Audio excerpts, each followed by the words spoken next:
Ooh. Uh-oh. Ta-da!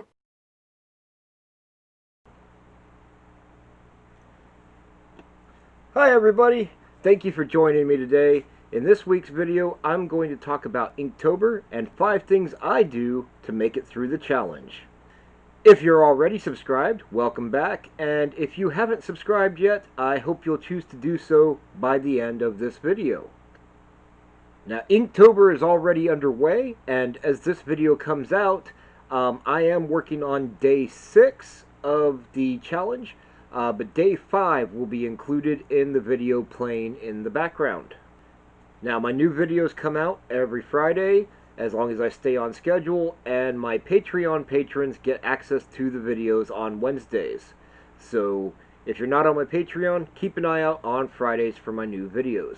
Next week's video should include days 6 through 12 of Inktober. So far, I've been doing well with my Inktober challenge this year. I've had a few little hiccups. Day 1, I was a little bit behind schedule and I had to kind of rush out the drawing for fish. But then days 2, 3, and 4 went pretty well. I found that I was putting in too much time and effort on each drawing, and I've been working on cutting back a little bit so that I can get it done in a reasonable amount of time. That's actually what prompted me to come up with this list of 5 ways to help improve your experience with Inktober, how to get through it more successfully, and how not to stress yourself out or burn out. So let's go ahead and get into the 5 things I promised you in the title. So here we go. 5 ways to cope with Inktober and keep from becoming overwhelmed. Number one, don't play catch up. If you fall behind, you miss a day, anything like that, just go ahead and skip it. Go to the next day, and don't try to cram in multiple drawings in the same day. The reason that I say go ahead and just skip it is this. Drawing every day is a challenge. And, you're probably already facing some challenge just cramming in the time to do a drawing every day. Adding an extra drawing to your list for the day, or 2 or 3 drawings, is going to be both time consuming. Well, it's going to be time consuming, it's going to be frustrating, and it could even be discouraging if you struggle to get them all done. So don't stress yourself out.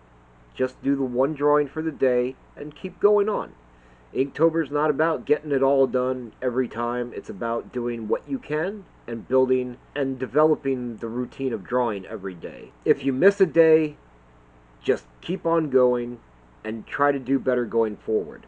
If you feel bad about missing the one day, maybe you feel bad, you kick yourself a little bit for it, and you try harder not to miss a day. But definitely do not get caught up in playing catch up. Number 2, schedule your time and stick to it. It doesn't matter how much time you're scheduling for your Inktober, whether it's 5 minutes, 15 minutes, 30 minutes, 2 hours, whatever. Schedule it, do it when you're supposed to, and stick to that.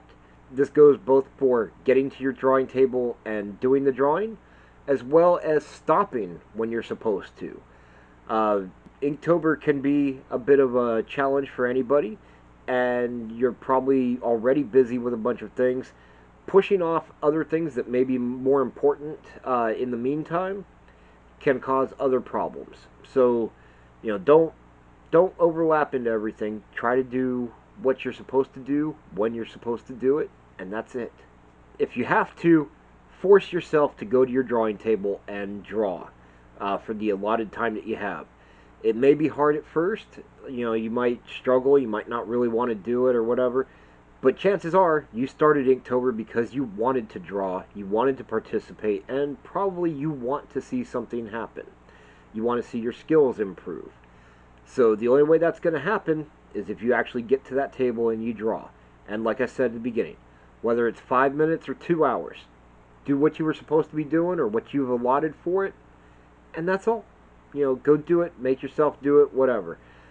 Before long, you won't have to make yourself do it. You will be looking forward to going and doing it.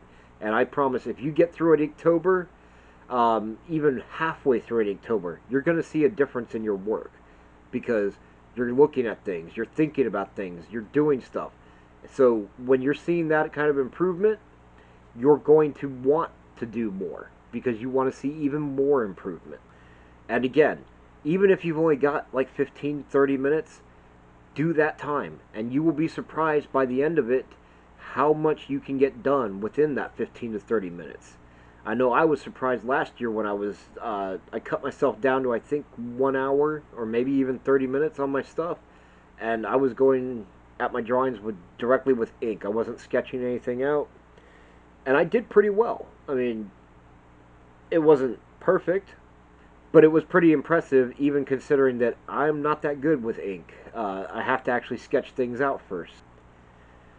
Now, number 3, scale your work to fit within your time limit. So, again, if you know you've only got 15 minutes, you're not going to do a big, grandiose image. You're going to do something simple, and that's fine.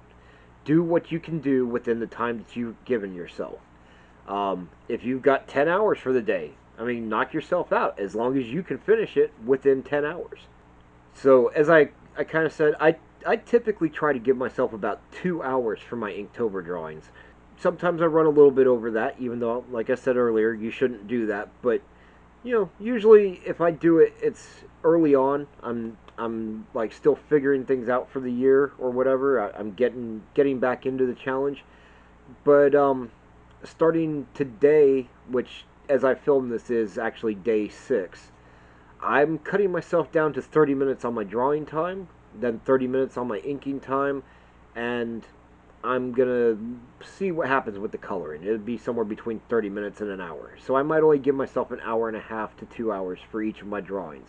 So starting from day 6 going forward, it should be a 2-hour drawing total. If you have to put a timer up so that you know when your time's up and force yourself to stop, that's fine. You don't even actually have to finish a drawing to participate in Inktober. If you run out of time and you didn't finish it, so what? You know, go on to the next one the next day.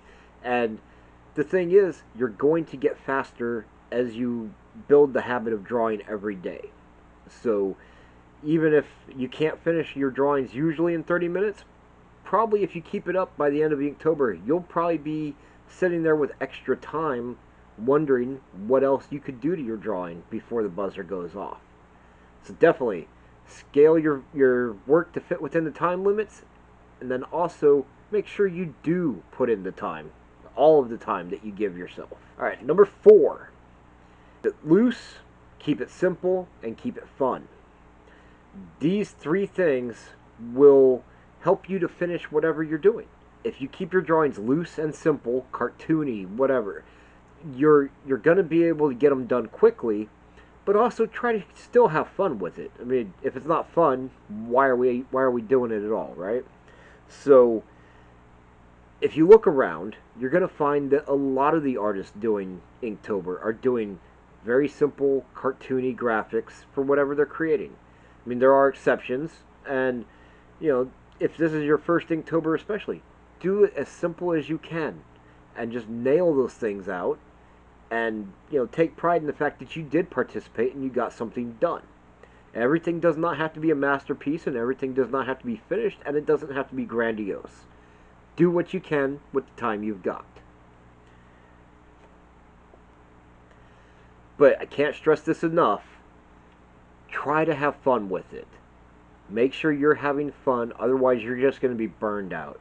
Because if you have to drag yourself to the table every day to do any drawing, you probably don't want to be drawing. Alright, number 5. Pre-plan. Okay, if you can do this, it will save you tons of time, and it'll help you out a lot. Get the word of the day at the early in the day, like you know, find out what the word is, what the word prompt is for whatever day we're on, and think about that word as you go about your business.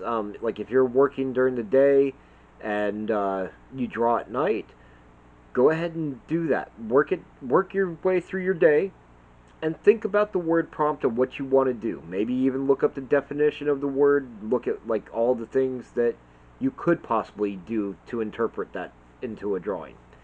But definitely throughout the course of your day, build up a mental picture of what you want to accomplish in your drawing. so that when you do go sit down at your paper, you know kind of what you want to have on there, and you can just nail it out. That kind of pre-planning will save you a lot. Now, maybe this is cheating, but if you've got the time during your day before you get to your actual drawing time, do little doodles, little tiny doodles of like what you're going to do, and kind of work that stuff out like in really tiny thumbnail sketches. And then when you get to your paper, you'll have an even better composition laid out that you can work with. And that saves you a whole bunch of time when it gets to the actual Inktober. Now, on the other hand, let's say you work nights, right? So you can't do that quite the same way, but you could look at the day, when you go to work, look at the word prompt for the next day, and then think about that while you're at work, and then when you get home, do your sketch or whatever, and you're good to go. It's all about pre-planning. If you can pre-plan what you're going to do and get some of that stuff worked out in your mind before you get to your drawing table, you're like halfway there already, and you're going to find it so much easier to do your drawing. Now, as I mentioned earlier, and as you're probably seeing in the video, I usually start my drawings with a pencil sketch. This is how I've been doing it forever. Last year I did go directly to ink with at least some of my drawings, but for the most part I like to build up my drawing in pencil, then ink it, because ink is permanent. Once it's down, it's down. And so if you mess up, you're stuck with that mistake all the way through, and I don't like that. So I start with my pencil sketch, get it to look half decent wherever I like it, and then I will ink over it, and then I'll erase the lines, and I'll color it. Now, you do not have to do your drawings this way. If you're good with a pen, or you're comfortable just going right to town with the ink, go for it. In fact, I'm going to go ahead and just put this out there.